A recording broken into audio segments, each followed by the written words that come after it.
He knew that it was just a dream, an unfulfilled wish. Reviving the Star King Dragon, Feldenava, in his entirety was not possible for the Justice King Michael, who was merely a skill. But even so, he couldn't shake the hope. A world without Feldenava held no value for Michael. Michael's eyes fluttered open. He shook his head gently, trying to rid himself of the lingering emotions.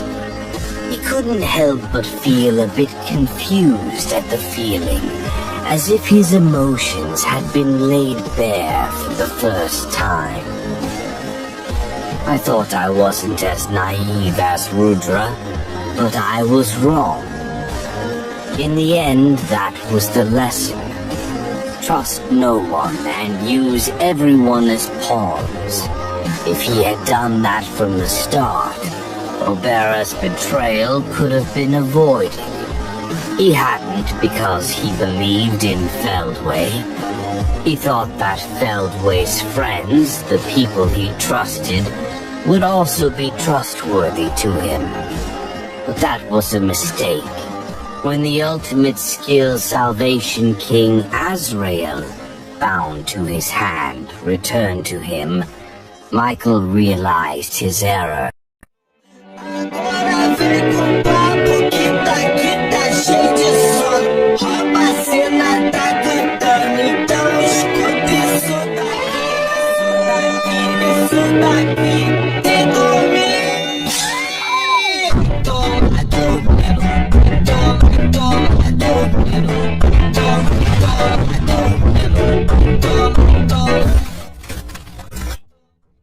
Michael realized that his body was disintegrating.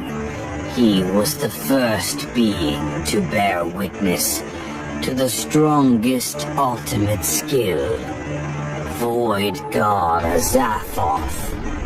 And before he had time to face that inescapable reality. So then, do you have any last words? Rimuru asked him. Accepting defeat, Michael thought to himself. How could he have lost when he had outperformed them in every way? He could not find the answer. That's why he asked a different question rather than sighing in defeat. You, who are you? To which Rimuru replied with a puzzled look.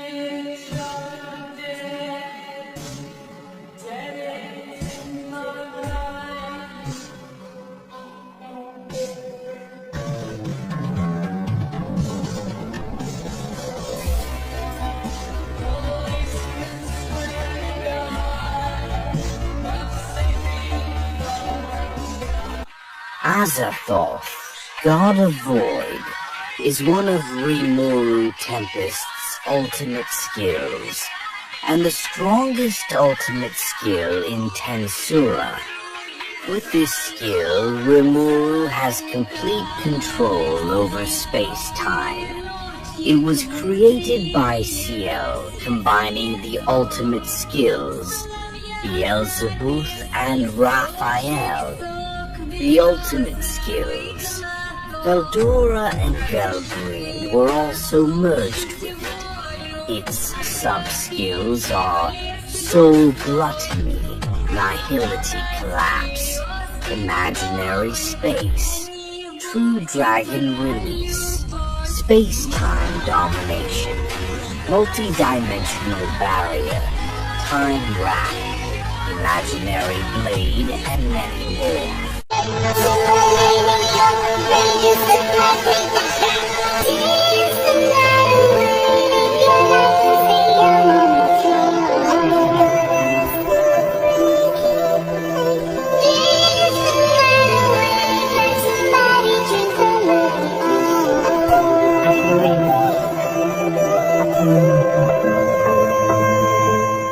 Feldway, the first servant created by Veldanava, was very much like his creator.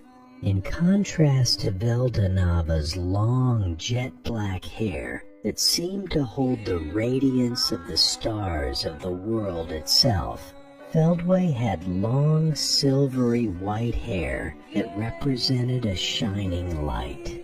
His slitted eyes were cool, shimmering like blue stars. Rather than calling them beautiful, it would be more correct to call them divine. And in those eyes, there was a will of steel filled with determination. As befitting of his beauty, he had a tremendous presence.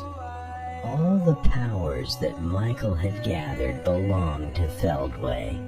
In addition, the factors of Velzar and Velgrind, two true dragons, had become flesh and blood.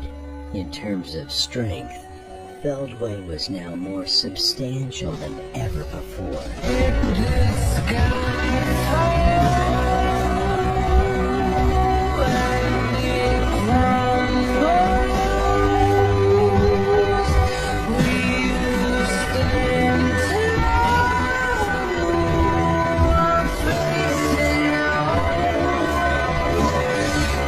As the head of the 7 Primordial Angels, he was the leader of the group, and all the responsibilities fell upon his shoulders. All decisions were left to Feldway's will, without the possibility of consulting others. When Veldanava left, there was no way to escape the pressure. To everyone's dismay, Feldway remained at the forefront as a leader. It was inevitable that Feldway, who made all the decisions on his own, would be out of step with his colleagues. Feldway's fault was that he did not care about what his colleagues thought. The accumulation of such a situation led to discord, and without Feldway realizing it, he gradually lost grip of the group. As a result, the group lost their cohesiveness. Whether it was fortunate or unfortunate, Feldway was unaware of this reality. Feldway grieved and hated humans on Earth. No, not just humans. Not just humans, but elves, dwarves, beastmen, and even Magin. He hated all demi-humans, that is to say, all of humanity. So he wanted to destroy them. The people who took Veldanava from us don't deserve to live. He would unite the world Veldanava had created with his own hands, and then he would condemn those who have committed the greatest crimes. That was Feldway's conclusion. He would take the world favored by the god Veldanava and dye it into his own color. He would destroy its diversity in order to create a world of his own.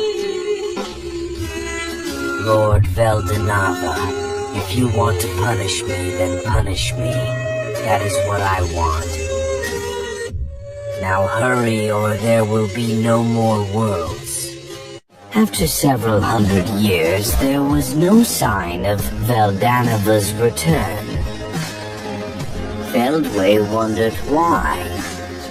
Then a thought occurred to him. Could it be that Veldanava has abandoned us? Otherwise, there was no explanation for the fact that the supposedly immortal true dragon had not returned.